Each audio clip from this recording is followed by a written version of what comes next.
Está muy bien la aclaración, Miguel Enrique. Bueno, Miguel es médico cirujano. Igual él ahora cualquier cosa nos va a contar un poquito sobre él. Él está haciendo en tercer año, ya está finalizando lo que es la residencia en genética. Y bueno, hoy nos va a estar compartiendo algunas cuestiones sobre la epigenética para poder entender, y te invitamos, Miguel, a que quizás, no sé si tenés la posibilidad de abrir la pantalla, tu cámara, si no, bueno, ahí está, Sí, ahora te vemos, Miguel, ¿cómo estás? Bueno, encantado de compartir con vos y que nos puedas... Perdón, Ro tiene el micrófono abierto. Ay, por eso tenés el eco de la voz. Espera. ahí está. ¿Listo ahí?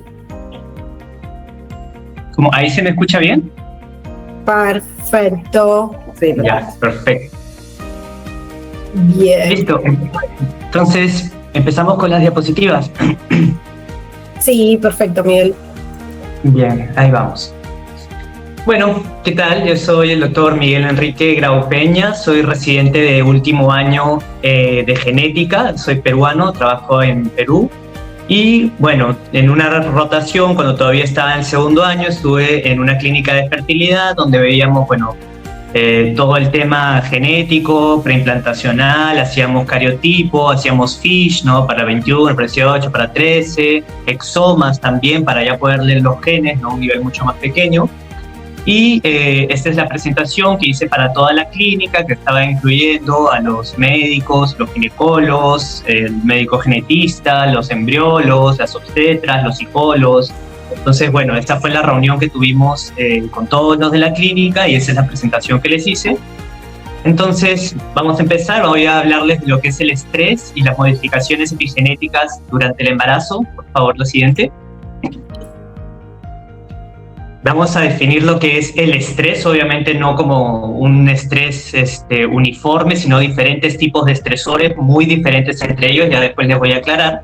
Y cómo este estrés en todo caso puede afectar al feto, a la madre y al feto, y causar una reprogramación de un sistema fisiológico de ambos, ¿no? Y esto va a tener una consecuencia fenotípica, que en algunos casos puede ser patológica, puede devenir en algún tipo de enfermedad. Y finalmente vamos a ver las conclusiones. Siguiente, por favor. Bien, primero tenemos que definir qué es epigenética, porque si no nos vamos a recontra perder, no van a entender de lo que estoy hablando. Básicamente los genes son las instrucciones que tienen cada célula para diferenciarse, para cuánto tiempo van a vivir, en qué momento van a hacer apoptosis, dónde tienen que estar, cuándo tienen que funcionar, etc. Eso es genética, genes. En cambio, la epigenética son mecanismos reguladores que no cambian las letras, pero pueden causar de que la expresión de estos genes cambien, ¿no? O sea, vendría a ser como básicamente la estructura tridimensional que tienen los genes cuando se superenrollan, por ejemplo. Yo lo que siempre digo es como si tuviera un hilo estirado donde tengo unas letritas, unas instrucciones, pero si yo este hilo lo empiezo a enredar y hacer un ovillo, si la información queda al centro del ovillo, yo desde afuera no puedo mirar las letras que están adentro y por lo tanto no puedo saber qué instrucción seguir. Eso es epigenética, es decir, los genes, las letras de los genes, no se están alterando, pero sí la accesibilidad al ADN. ¿Por qué? Porque estos genes se hiperenrollan para formar cromosomas, entonces esta cromatina puede estar laxa, es decir, que el hilo está estirado, o puede ser condensada, cosa que yo no puedo ver las instrucciones, o sea, hay un patrón restrictivo para acceder y poder leer las letras del ADN. Entonces, estos mecanismos epigenéticos regulan la expresión de los genes sin modificar su secuencia. Existen varios, la metilación del ADN, que es uno de los más conocidos, la acetilación de las histonas, los microRNs que recién se descubrieron el año pasado, de hecho fueron el Premio Nobel de Medicina, porque, bueno, rompió el dogma central de la biología molecular. Y básicamente estos cambios epigenéticos son estables a lo largo del tiempo, pero hay algunos que son un poco más flexibles, sobre todo los del código de las histonas, ¿no? Entonces hay unos que son más flexibles en el corto plazo, pero hay unos que tienden a ser más estables, ¿no? A pesar de que son reversibles en cierta medida, en general la tendencia es que se mantengan o que sean permanentes. ¿no? Entonces, estos mecanismos epigenéticos se modifican de acuerdo a influencias tanto endógenas como exógenas. Siguiente, por favor. Bien, entonces tiene que quedarnos recontra claro que, como dijo Rosana, nosotros tenemos 23 cromosomas paternos, 23 maternos, esa que tienen las instrucciones genéticas, ¿no? Entonces nosotros vamos a heredar los genes, la información de los genes que van a decir, por ejemplo, entre varios, ¿no? El color de los ojos, el tamaño, la inteligencia, etcétera, ¿no? Las características físicas que uno va a tener. Pero estos genes, cuando están en contacto con el ambiente, por ejemplo, radiación, polución, que la paciente tome fármacos, que tenga quimioterapia, etcétera, el ambiente puede regular la expresión de estos genes y no cambiar las letras específicamente, pero sí su secuencia. También, de hecho, pueden cambiar las letras, ¿no? Como la radiación cambia las letras y se produce cáncer, por ejemplo. Pero en este contexto estamos hablando de modificaciones epigenéticas. Entonces nosotros nacemos con una secuencia de genes y estos genes van a sufrir modificaciones epigenéticas durante la vida, ¿no? Como les digo, el ambiente puede ser fármacos, radiación, quimioterapia, que van a causar que la expresión de los genes cambie. Siguiente. Entonces, ¿qué es el estrés, no? Es un evento adverso en el desarrollo intrauterino que va a tener un impacto en la salud postnatal. Y esto puede impactar negativamente a los hijos, y no solamente durante las edades neonatales o pediátricas. Como dije, algunos tienden a ser estables y pueden persistir hasta la adultez. Entonces, todos estos mecanismos configuran una reprogramación fetal de acuerdo al estrés materno, cuánto tiempo ha estado este estresor, y la intensidad del mismo, ¿no? Entonces, esto puede hacer que haya un fenotipo específico en relación, por ejemplo, a una enfermedad. Entonces, para poner un ejemplo, la obesidad se sabe que es una enfermedad y que es un estado proinflamatorio en el cuerpo. Entonces, por ejemplo, la obesidad materna y este estado proinflamatorio puede cambiar no solo los sistemas fisiológicos de la madre, sino también los del feto. Pero si incluso esta reprogramación afecta los gametos del feto, no solo voy a tener alteraciones en los hijos de la madre, sino incluso en los hijos de los hijos, es decir, tanto inter como transgeneracionalmente. Y esta memoria epigenética puede durar de 2 a 3 generaciones incluso. Siguiente, por favor.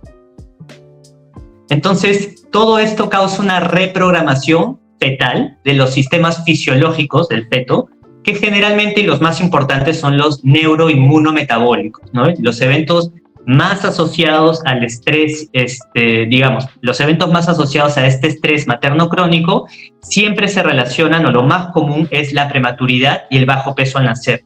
Una mujer que está embarazada y sufre un estrés crónico, tiene hasta 3.5 veces más probabilidad de que el niño salga prematuro. Por supuesto, con bajo peso al nacer también, porque es prematuro, y eso trae una serie de consecuencias y complicaciones en el feto, como le digo, tanto en la vida postnatal, neonatal, pediátrica y hasta la edad adulta. Siguiente, por favor.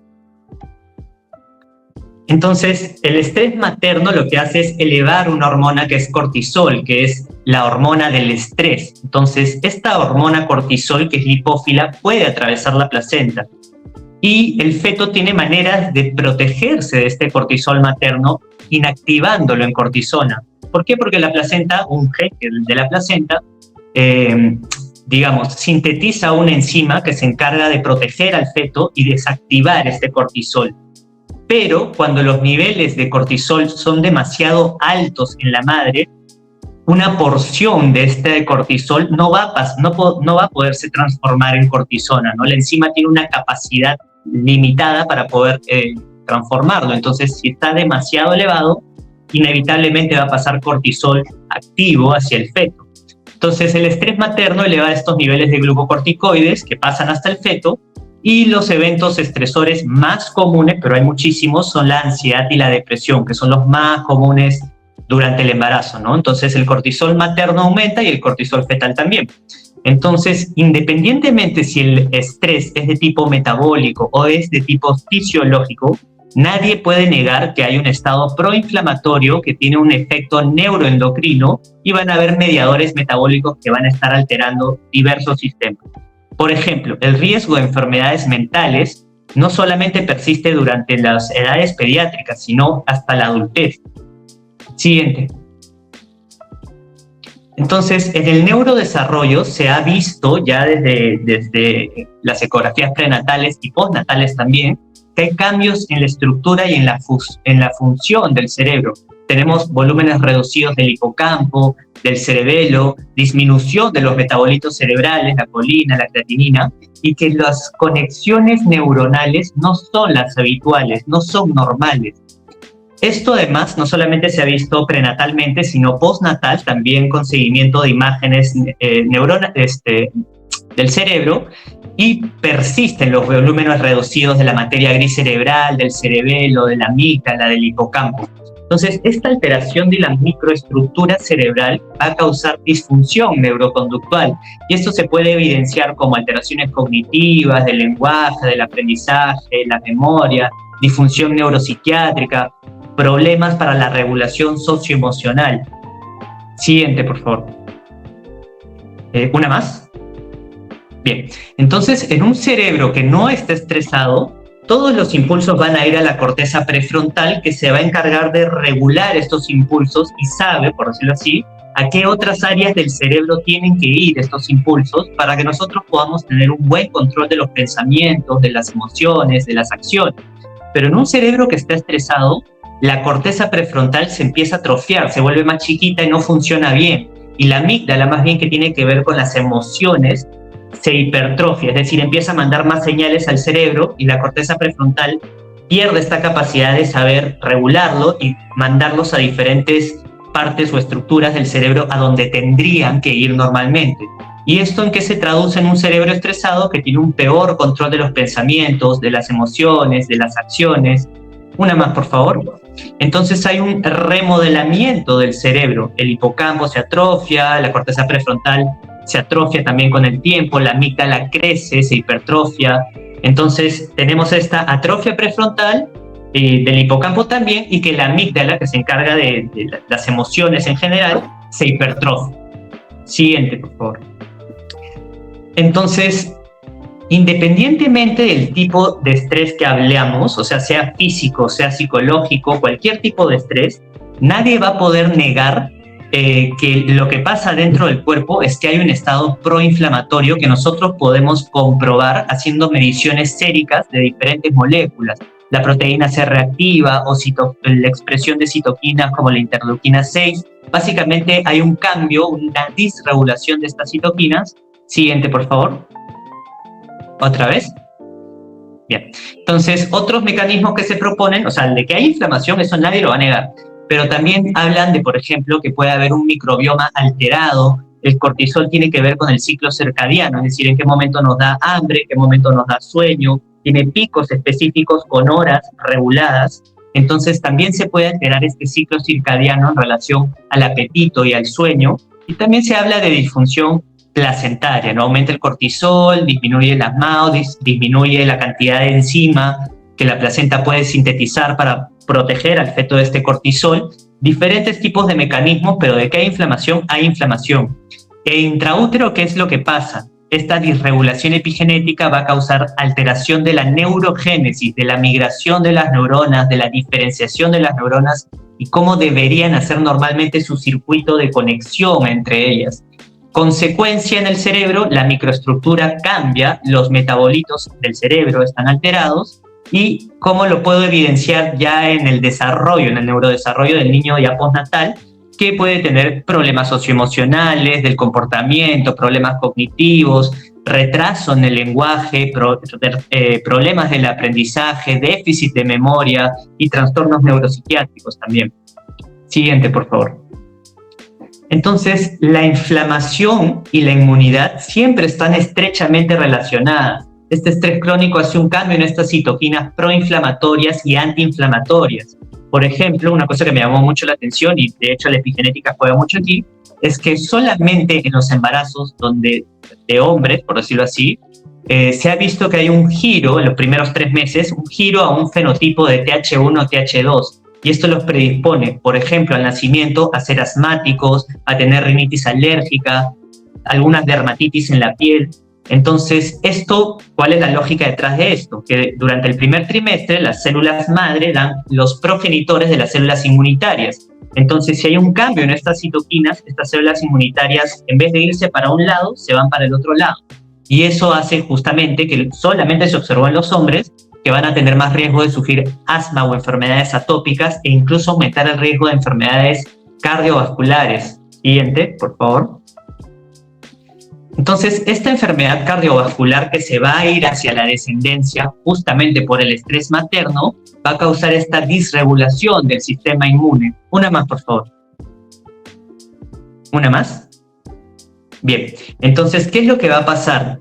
Diferentes órganos, sobre todo endocrinológicos, se disregulan, o sea, el eje hipotálamo, pituitaria, adrenales se disregula, el sistema renina, angiotensina, aldosterona se disregula, empezamos a sintetizar reactivos, especies de oxígeno, o sea, hay este imbalance y estas especies reactivas de oxígeno golpean constantemente al endotelio, a los vasos sanguíneos, y justamente por eso tienen mayor probabilidad de hacer disfunción vascular.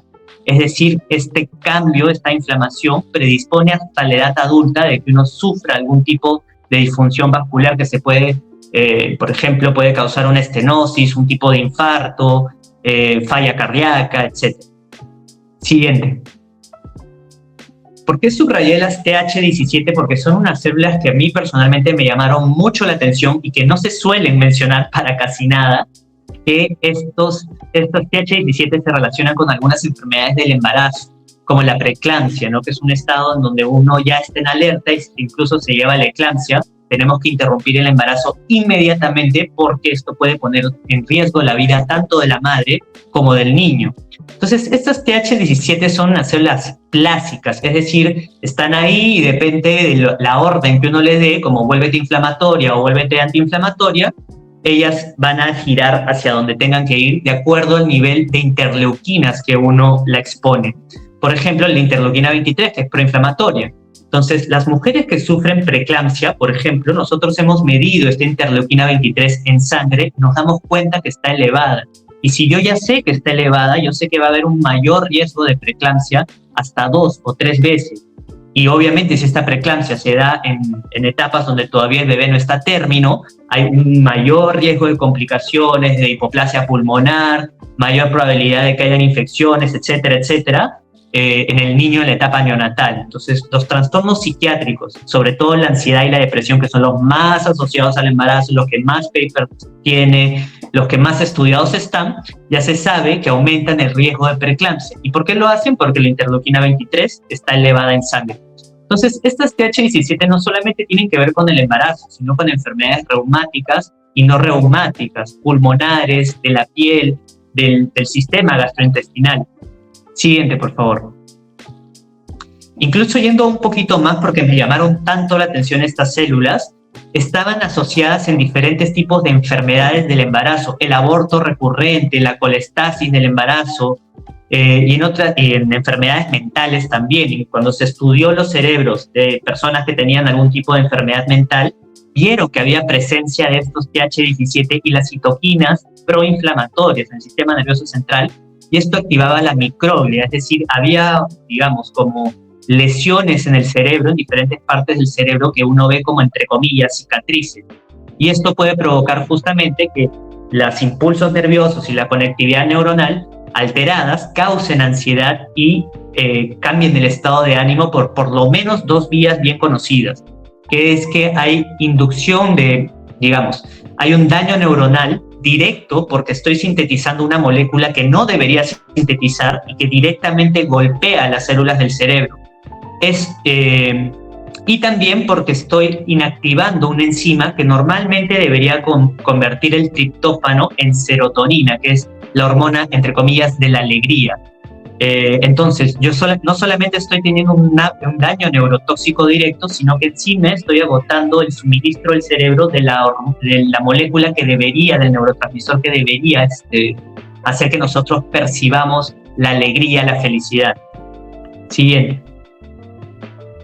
Una más, por favor. Bien, entonces el triptófano en la parte de arriba va por una vía enzimática hacia la serotonina y nosotros tenemos el ánimo alto. Pero cuando tenemos este estrés crónico, lo que se va a ver una desviación enzimática hacia la vía de la actinurenina y al final yo voy a sintetizar moléculas como ácido quineurénico, quinolónico, que van a hacer esta neurotoxicidad y además no sintetizo la serotonina. Por lo tanto, no solamente tengo un daño al cerebro, sino que no voy a poder percibir el ánimo alto, es decir, mayor probabilidad de tener depresión. Siguiente. Una más. Bien.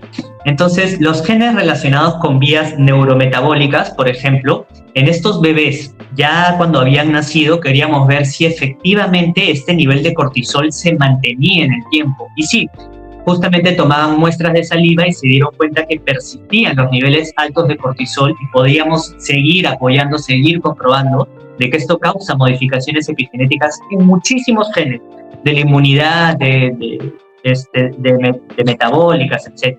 Por ejemplo, había un paper, esto es muy difícil de encontrar porque los desplazamientos forzados en niños básicamente se dieron en la época de las guerras, ¿no? En la Primera y la Segunda Guerra Mundial, donde habían familias holandesas que se vieron forzadas a desplazarse hacia otro lugar, y ahora también un poco lo que estaba pasando en Venezuela, ¿no? Que las personas le faltan un montón de recursos, de medicinas, etcétera. De hecho, tengo una amiga que me decía, no tenemos ni paracetamol, o sea, tenemos a los pacientes en camilla, y si ellos no tienen el poder adquisitivo para comprar las medicinas, los médicos están atados de mano. Entonces, por eso también hubo una migración muy fuerte venezolana. Seguramente van a haber papers nuevos, porque este es un paper antiguo de familias holandesas. Seguramente ya vamos a tener uno más actualizado de los niños venezolanos, y ahora también lo que pasa en Gaza, por ejemplo. Entonces, estos niños que habían sufrido este estrés de desplazamiento forzado, se veía que tenían metilación en diferentes genes, incluso dentro intrauterinamente en la placenta. Por ejemplo, esta enzima que les cuento que debe inactivar el cortisol para que no pase hacia el feto, se hipermetilaba, es decir, había una menor expresión de esta enzima, de esta proteína, y por lo tanto pasaba mucho más cortisol hacia el feto, modificando estos sistemas fisiológicos. ¿Qué vimos en los niños que tenían este desplazamiento forzado? Que justamente nacían prematuros, que tenían menor peso al nacer y intrauterinamente tenían menor acoplamiento, CAPI, que es la alteración de la frecuencia cardíaca y los movimientos fetales, ¿no? En las ecografías prenatales. Y esto es directamente un predictor del neurodesarrollo conductual, es decir, ya desde la etapa intrauterina nosotros podíamos predecir que este niño iba a tener problemas del desarrollo cuando nace. En la imagen de la izquierda vemos estos puntitos negros, es el cortisol, que cuando está pasando hacia la placenta trata de inactivarlo y simplemente pasa una cantidad muy, muy pequeña hacia la circulación fetal. Para el lado de la derecha completamente vemos que hay una deficiencia placentaria de esta enzima porque ha habido una modificación epigenética que evita que el cuerpo pueda leer esa instrucción y sintetizar esta proteína.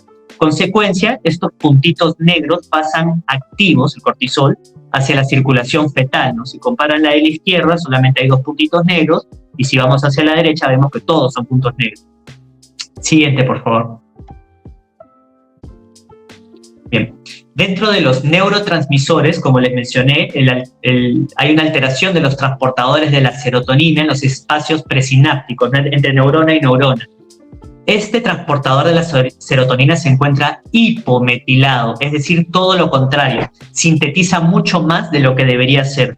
Y esto tiene consecuencia directa en lo que es la recaptación de esta serotonina. Cuando tenemos pacientes que tienen depresión o ansiedad, nosotros damos inhibidores de la recaptación de la serotonina. Es decir, bloquean estos transportadores que recaptan demasiado rápido la serotonina en el espacio presináptico, y por lo tanto el cerebro no puede percibir esta sensación de alegría, de felicidad, justamente porque esta molécula debe quedarse un tiempo prudente en este espacio sináptico, pero si tengo muchos más transportadores de lo normal, rápidamente vuelvo a recaptar esta serotonina.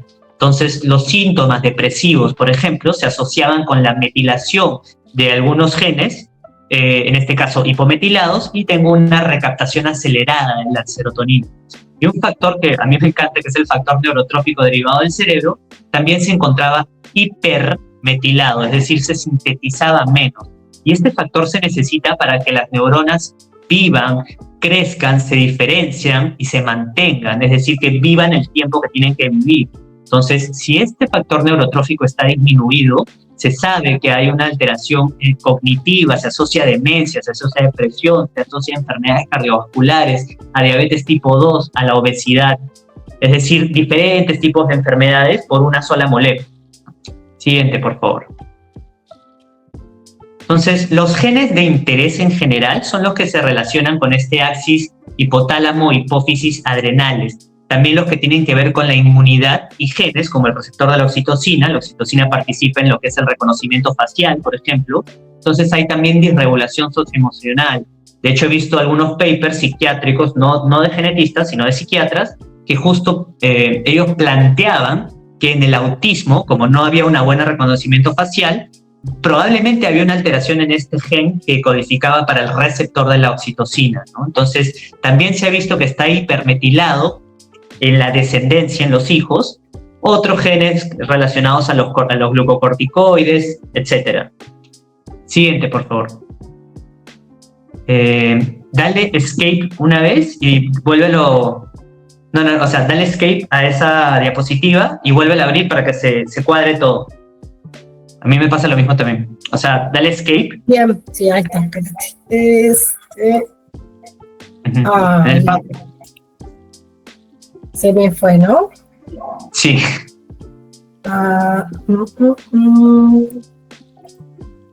O sea, la diapositiva que estaba en pantalla completa, solo dale escape para que se... Ahí está, listo. Ahí está, ¿no? Sí. Ahora sí, agrándala y ya está. No sé por qué con esta diapositiva siempre pasa eso. No sé por qué, es la única. Ya la puedes agrandar, ya la puedes poner a pantalla completa. Perfecto, ahí voy. Sí, abajo a la derecha. Un poquito más. Abajo. ¿Decís acá? No, toqué. Ahí. A ver, ¿ves que hay un librito que está abajo como que en gris? Ya, 1, 2, 3 más al costadito. Uno más. Este. Sí.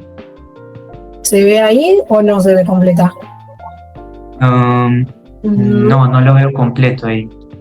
A ver, dale clic. Presentación con diapositiva. Ahí está. ¿Quedó? No, lo sigo viendo. Ya sé qué es. Dame un segundito, es porque es el Meet el que hace eso. Espérate que lo dejo de compartir y lo vuelvo a compartir a ver si es. Me parece que es eso. Dale.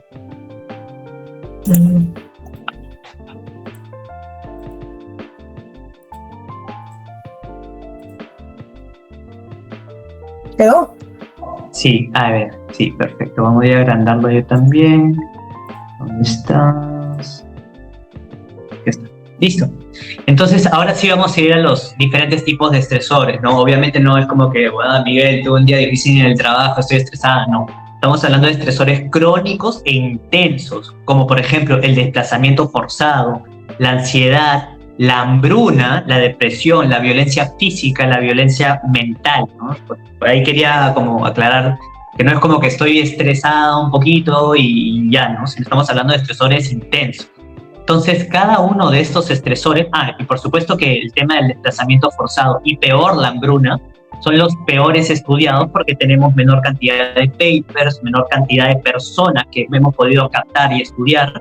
Pero, como les digo, solo encontré un paper de una familia holandesa, desplazamiento forzado, y bueno, por todo lo que está pasando en el mundo, seguramente de hambruna y desplazamiento forzado vamos a tener mucho más.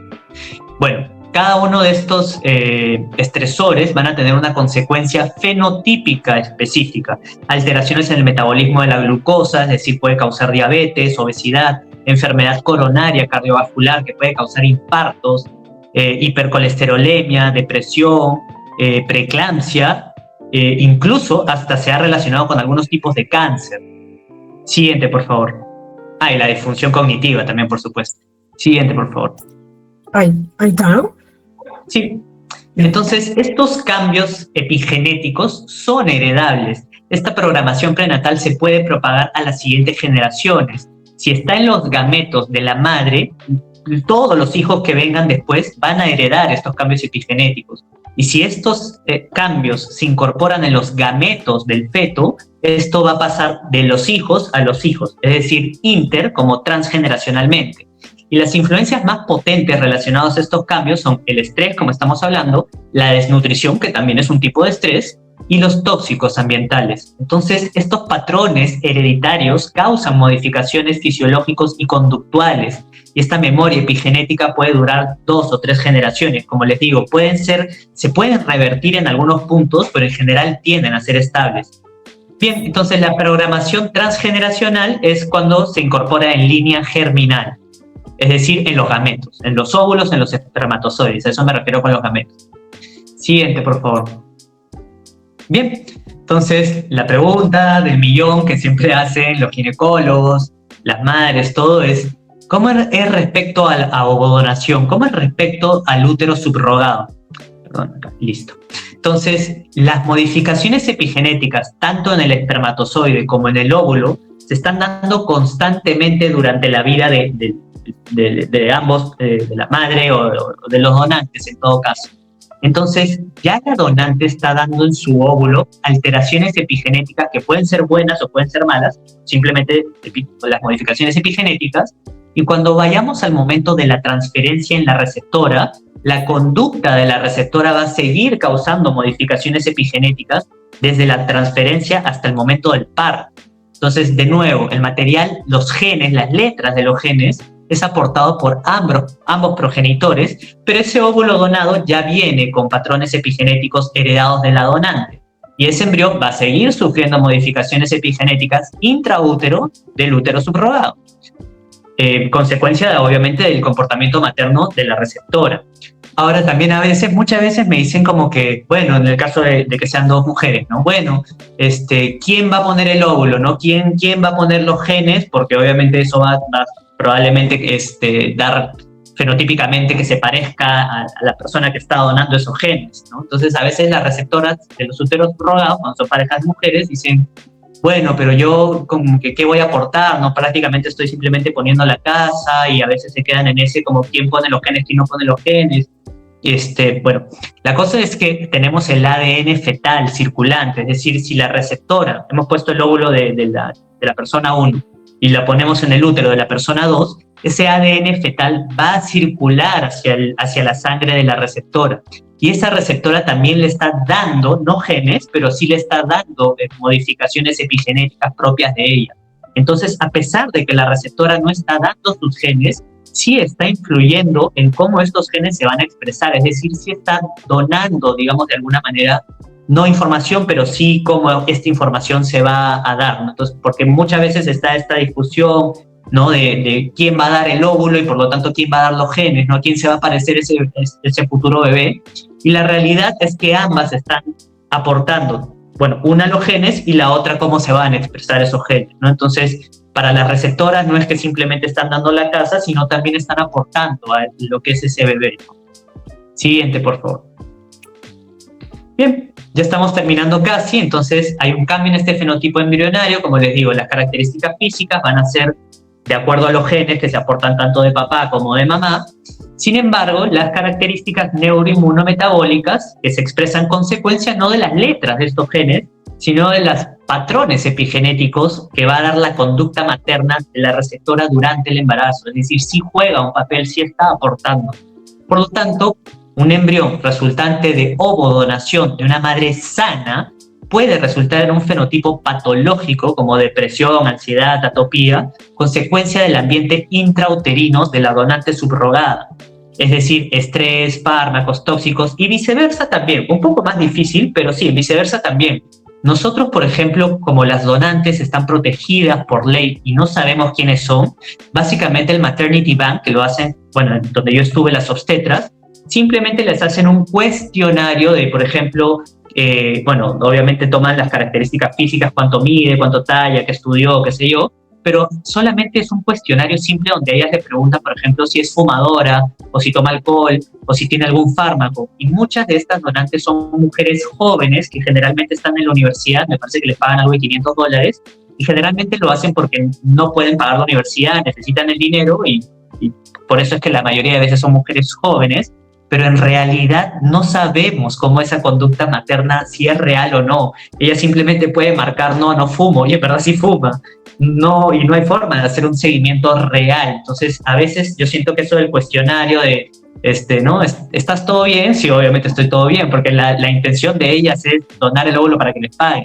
Entonces, realmente no sabemos si lo que ellas declaran es real, ni tampoco podemos conocerlas para conversar con ellas y ver su estilo de vida, porque están protegidas por ley. No se puede divulgar quiénes han sido los donantes.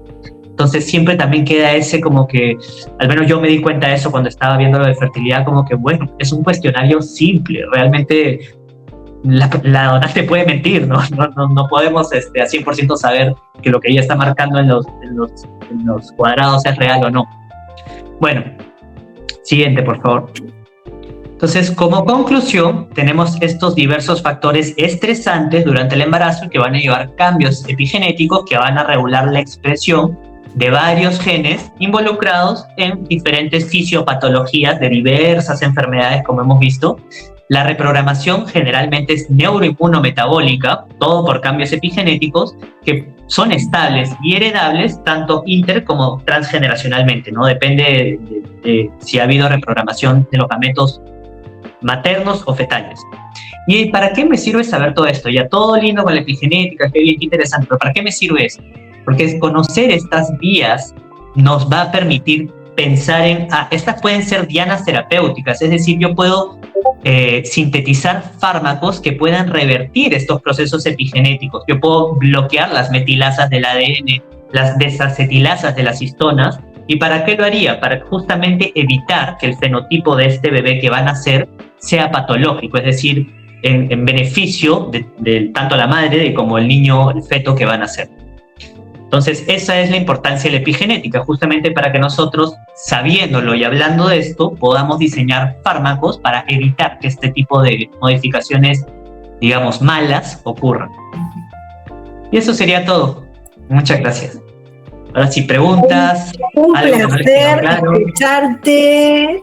Y es verdad que te cambié el nombre. Después no sé por qué te puse Ángel. Digo, si yo sé que es Enrique, no. Me han cambiado la cara, me han cambiado el nombre. No, sí. Pobre. Han pasado cosas, no, terrible. Pero un placer escucharte, hermoso. Bueno, le vamos a dar lugar a Camila que haga una pregunta. Después yo tengo otra que me quedó a modo de reflexión, pero igual cuando estuvimos conversando ya te la hice. Pero bueno, Camila, te escuchamos.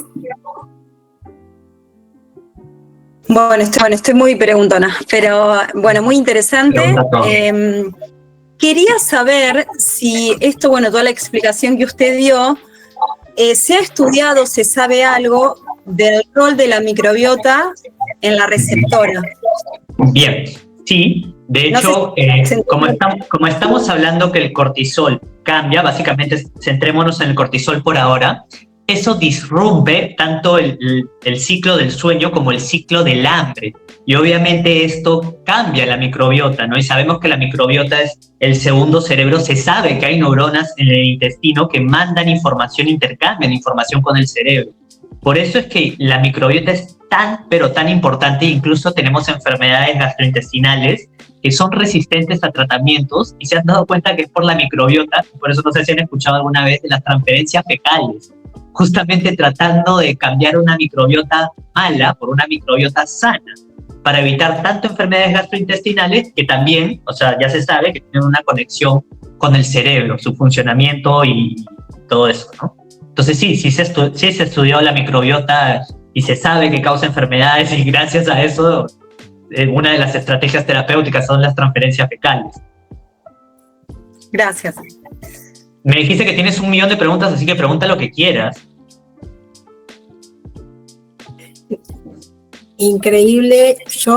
Me quedó algo de muchas cosas, me quedaron ahí de lo que vos estabas compartiendo. Qué impresionante el estrés, este cuadro que justo nos pasó que se quedaba desfasado cuando lo vamos pasando en el PowerPoint.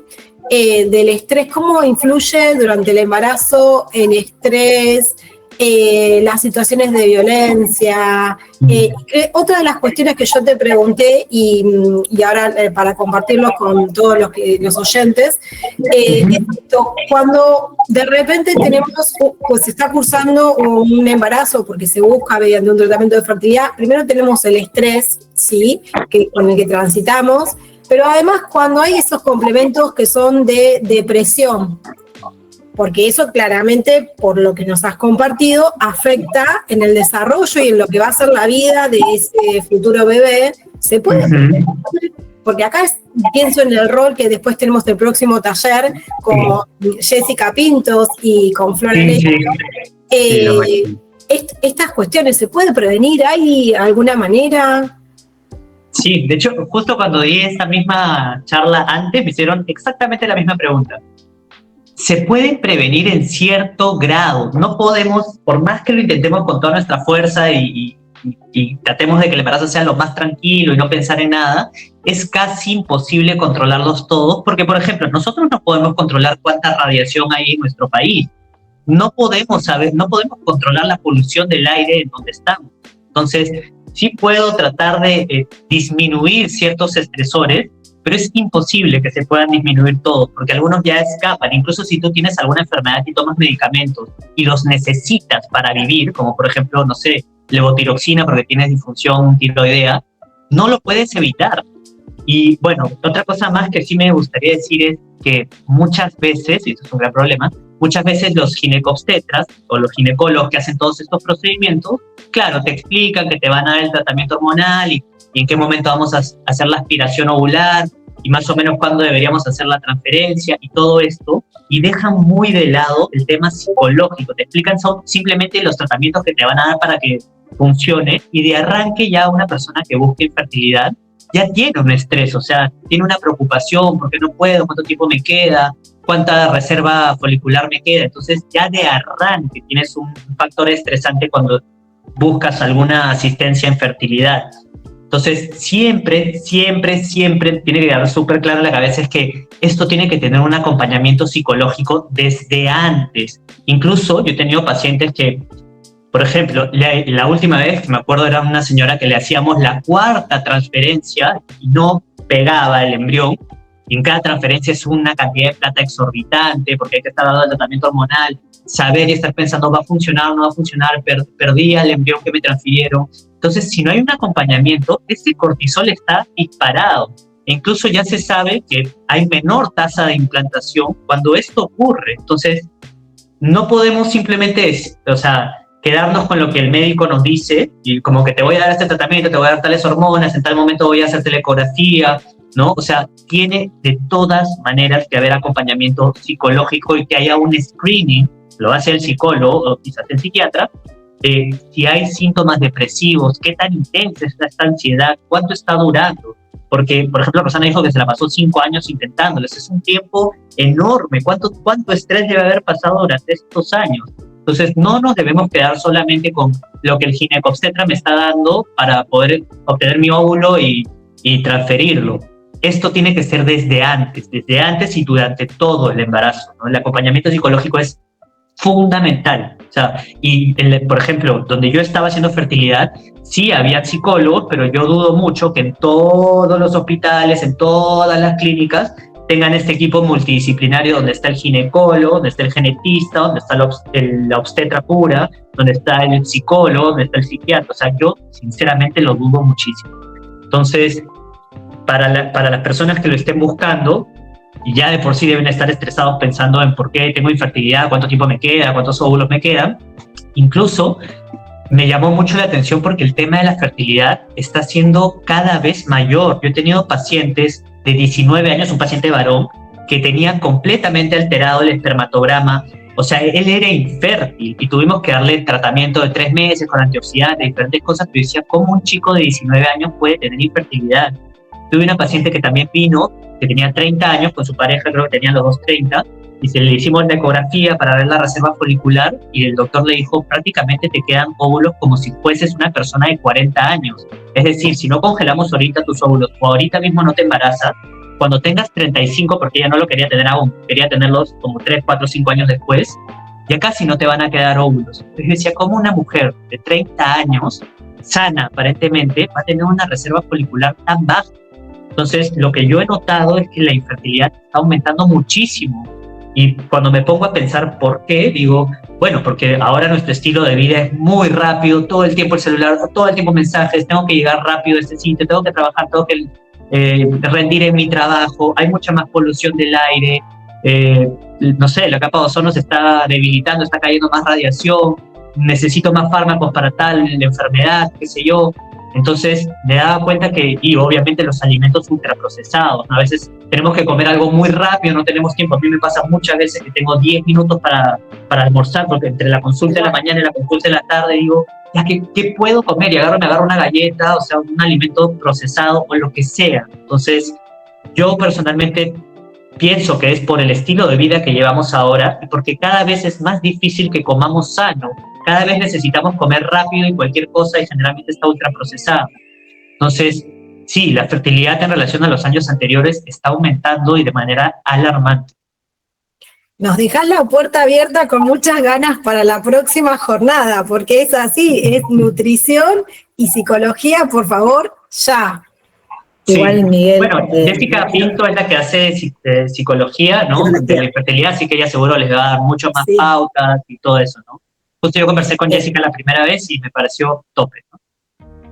Miguel, queremos, impresionante, veo la pasión, se te nota la pasión que tenés para explicar, te encanta, claro. Te enamora el tema, creo que somos apasionados con este tema, y escucharte, a mí lo hago donación, me respondiste la pregunta que le he buscado en todos los libros, y no estaba esa pregunta. Yo fui con tratamiento de donación y me hice las preguntas que vos dijiste y me las contestaste. La Así pregunta del millón, por eso digo, esa es la pregunta del millón. La pregunta del millón, que uno no sabe cómo contestarlas a veces, así que tanto del estrés, lo de las guerras, como impresionante el conocimiento y cómo lo transmitís. Los mensajes que estamos recibiendo es impresionante, el nivel, el manejo que tiene, así que para nosotros tenerte en el Congreso también es súper orgullosos porque esta información para la gente es muy importante, ¿sí? Así que esa pasión la que nos encantó. Así que muchísimas gracias y la gente lo está poniendo acá. Genio Miguel, bueno, Jessica Pinto hablábamos el otro día del tema del estrés, porque nosotros decíamos, cuando hacemos tratamiento de fertilidad no tenemos que estar estresados. Supuestamente. Entonces Jessica decía, no, el estrés va a estar, hay que saberlo manejar. Entonces nos acaba de decir algo que no puede ser. Sí, el estrés va a estar. Entonces vamos aprendiendo también con esto de Jessica, que va hablando de la psicología, que lo va a dar el próximo viernes, porque nos sentimos culpables de tener estrés y decir, ¿por qué no tengo que estar estresada haciendo un tratamiento? Tengo que cambiar esta situación. Y el no poder cambiarlo, obviamente nos bloquea. Y ahí es donde Jessica nos dijo en un café virtual, nos dijo, no, el estrés lo tienen que saber manejar. Va a estar. Es como la levotiroxina que la tengas que tomar. La vas a tener que tomar. Son cosas, como decís vos, que no vas a poder dejar de hacerlo. Exactamente. Como les digo ahorita, nos podemos controlar el estrés, quizás algunos, pero todos es imposible. Entonces lo que dice Jessica es demasiado correcto, ¿no? O sea, hay que aprender a manejarlo. No se va a poder evitar. Definitivamente, ya como les digo, de arranque, alguien que busca tratamiento de fertilidad ya viene con un estrés. O sea, de arranque, de saque. Bueno, ahí mira, dice Camila, muchas gracias, comparto las palabras de Romina porque es parte de todo lo que la pregunta de la ovodonación es la pregunta del millón. Tal cual. Sí. Sabíamos que iba a ser la respuesta indicada y bueno, ya son las 8, la verdad que se nos extendió más de lo que habíamos pensado y creo que con mucho gusto y atentos nos quedamos todos escuchando. No sé si alguno le quedó alguna pregunta pendiente. Si no, ya estaríamos en condiciones de despedirnos, de agradecerle tanto a Roxana como a Miguel, que ha sido una jornada realmente enriquecedora y fantástica. ¿Quedó alguna pregunta? Pregunta no, chicas, no me maten.